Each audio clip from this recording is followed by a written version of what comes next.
شروع اللہ کا نام لے کر جو بڑا مہربان نہایت رحم والا ہے۔ مومنو، اگر تم میری راہ میں لڑنے اور میری خوشنودی طلب کرنے کے لیے مکے سے نکلے ہو تو میرے اور اپنے دشمنوں کو دوست نہ بناؤ۔ تم تو ان کو دوستی کے پیغام بھیجتے ہو اور وہ دین حق سے جو تمہارے پاس آیا ہے منکر ہیں، اور اس وجہ سے کہ تم اپنے پروردگار یعنی اللہ تعالیٰ پر ایمان لائے ہو، پیغمبر صلی اللہ علیہ وآلہ وسلم کو اور تم کو جلا وطن کرتے ہیں۔ تم ان کی طرف پوشیدہ دوستی کے پیغام بھیجتے ہو،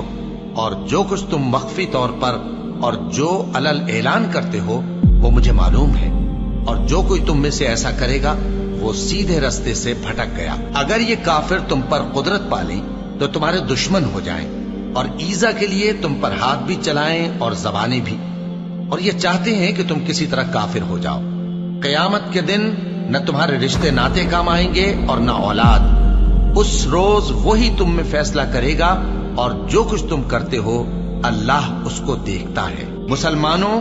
تمہیں ابراہیم اور ان کے رفقا کی نیک سیرت کو اپنانا ضروری ہے۔ جب انہوں نے اپنی قوم کے لوگوں سے کہا کہ ہم تم سے اور ان بتوں سے جن کو تم اللہ کے سوا پوجتے ہو بے تعلق ہیں، ہم تمہارے معبودوں کے کبھی قائل نہیں ہو سکتے، اور جب تک تم ایک اللہ پر ایمان نہ لاؤ ہم میں تم میں ہمیشہ کھلم کھلا عداوت اور دشمنی رہے گی۔ ہاں، ابراہیم نے اپنے باپ سے یہ ضرور کہا تھا کہ میں آپ کے لیے مغفرت مانگوں گا، اور میں اللہ کے سامنے آپ کے بارے میں کسی چیز کا کچھ اختیار نہیں رکھتا۔ اے ہمارے پروردگار، تجھی پر ہمارا بھروسہ ہے اور تیری ہی طرف ہم رجوع کرتے ہیں، اور تیرے ہی حضور میں ہمیں لوٹ کر آنا ہے۔ اے ہمارے پروردگار، ہم کو کافروں کے ذریعے فتنے میں نہ ڈالنا،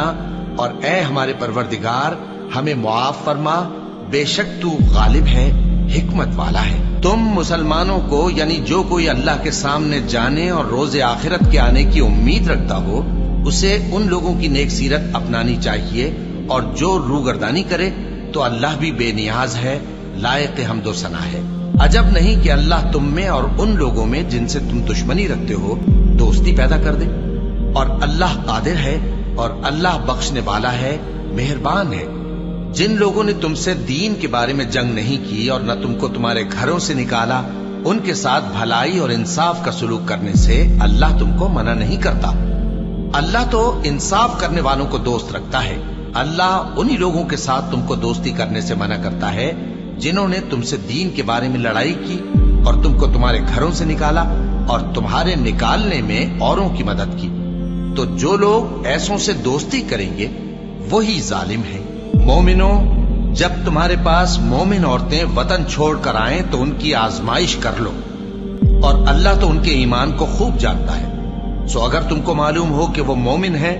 تو ان کو کفار کے پاس واپس نہ بھیجو، کہ نہ یہ ان کو حلال ہے اور نہ وہ ان کو حلال ہے، اور جو کچھ انہوں نے ان پر خرچ کیا ہو وہ ان کو دے دو، اور تم پر کچھ گناہ نہیں کہ ان عورتوں کو مہر دے کر ان سے نکاح کر لو، اور کافر عورتوں کے ساتھ تعلقات نکاح باقی نہ رکھو، یعنی انہیں کفار کو واپس دے دو، اور جو کچھ تم نے ان پر خرچ کیا ہو تم ان سے طلب کر لو، اور جو کچھ انہوں نے اپنی عورتوں پر خرچ کیا ہو وہ تم سے طلب کر لیں۔ یہ اللہ کا حکم ہے جو تم میں فیصلہ کیے دیتا ہے،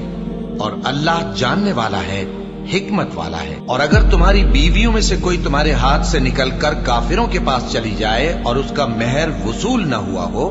پھر تم ان سے جنگ کرو اور ان سے تم کو غنیمت ہاتھ لگے، تو جن کی بیویاں چلی گئی ہیں ان کو اس مال میں سے اتنا دے دو جتنا انہوں نے خرچ کیا تھا، اور اللہ سے جس پر تم ایمان لائے ہو ڈرتے رہو۔ اے پیغمبر صلی اللہ علیہ وآلہ وسلم،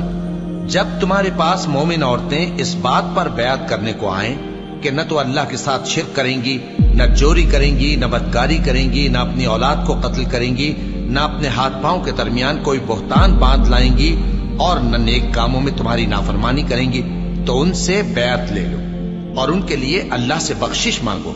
بے شک اللہ بخشنے والا ہے، مہربان ہے۔ مومنوں، ان لوگوں سے جن پر اللہ غصے ہوا ہے دوستی نہ کرو، کیونکہ جس طرح کافروں کو مردوں کے جی اٹھنے کی امید نہیں، اسی طرح ان لوگوں کو بھی آخرت کے آنے کی امید نہیں۔